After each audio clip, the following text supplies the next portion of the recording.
ભાગરૂપે તાજેતરમાં તંત્ર દ્વારા જે અલગ અલગ ઘીની રેડો પાડવામાં આવી હતી, જ્યાં ભેળસેળનો ઘીનો મોટો જથ્થો મળી આવ્યો હતો, ત્યાં એ લોકો ભેળસેળમાં શું વસ્તુ વાપરે છે, કાચો માલ બનાવટી ભેળસેળ ઘીમાં શું વાપરે છે, એની અમારી રેડો ઓફિસની ટીમ સતત તપાસ કરી હતી અને વિશ્લેષણ કરતી હતી. અમને ધ્યાને આવ્યું આ જે ભેળસેળવાળું ઘી એનાથી જે ફેક્ટરીઓ પકડાય છે એનો કાચો માલ જે રિફાઇન્ડ પામ ઓઇલ જે હાઇડ્રોજન ફેટ હોય છે પણ એને આરપીઓ તરીકે વેચીને લાવતા હતા, જે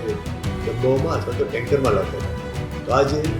રિફાઇન્ડ પામ ઓઇલ એ વેજીટેબલ ફેટ તરીકે જે મોટાપાયે ઉત્પાદન કરીને આ જે મિલાવટખોર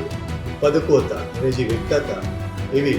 ભારત કોઓપરેટિવ લિમિટેડ નામની એમનું લાયસન્સ ધારક